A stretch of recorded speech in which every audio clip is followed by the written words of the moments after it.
నమస్తే, నేను Roja. Welcome to special debate. ఆసియాలో యుద్ధ మేఘాలు కమ్ముకున్నాయి. తైవాన్ టార్గెట్గా అడుగులు వేస్తోంది చైనా. డ్రాగన్ గిల్లి కజ్జాలతో ప్రపంచవ్యాప్తంగా ఉద్రిక్త వాతావరణం నెలకొంది.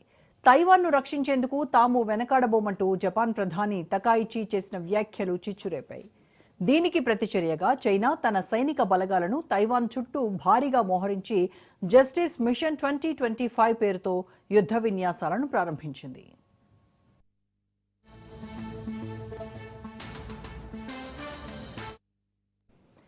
తైవాన్ను రక్షించేందుకు అవసరమైతే తాము రంగంలోకి దిగుతామని జపాన్ ప్రధాని సనాయే తకాయిచి చేసిన వ్యాఖ్యలు ఉద్రిక్తతలను రాజేశాయి. చైనా దళాలు తైవాన్ను చుట్టుముట్టి భారీ ఎత్తున యుద్ధ విన్యాసాలు చేయనున్నట్టు ప్రకటించాయి.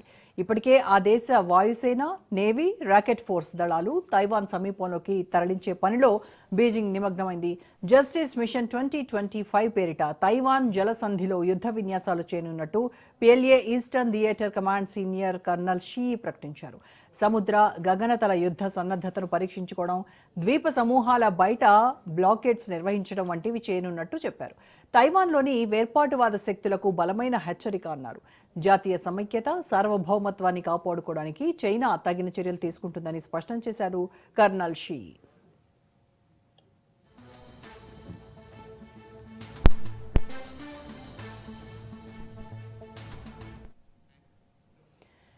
తైవాన్ తమ భూభాగమే అంటూ డ్రాగన్ కొన్నేళ్లుగా వాదిస్తోంది. తరచూ ద్వీప దేశం చుట్టూ చైనా యుద్ధ విన్యాసాలు చేపడుతోంది. ఈ మధ్య తైవాన్ను విలీనం చేసుకునేందుకు ప్రణాళికను కూడా ఆవిష్కరించింది చైనా.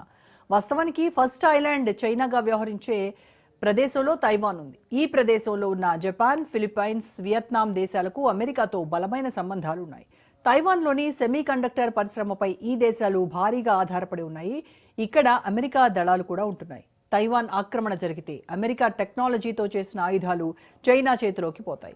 అంతేకాదు, అమెరికాను వెనక్కు నెట్టి చైనా సూపర్ పవర్గా పూర్తి స్థాయి గుర్తింపు తెచ్చుకునే ప్రమాదం కూడా ఉంది. చైనా దూకుడును అగ్రరాజ్యం కట్టడి చేస్తుందన్న ఆశ తైవాన్లో ఉంది. ఇప్పటికే తైవాన్కు ఆయుధాలు విక్రయిస్తామని అమెరికా ప్రకటించింది.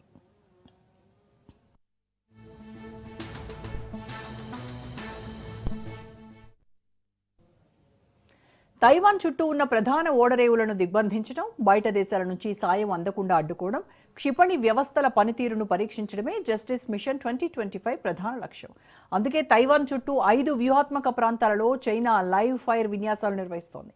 జపాన్ కూడా తన రక్షణ బడ్జెట్ను రికార్డు స్థాయికి పెంచి చైనాను ఎదుర్కొనేందుకు సిద్ధమవుతోంది.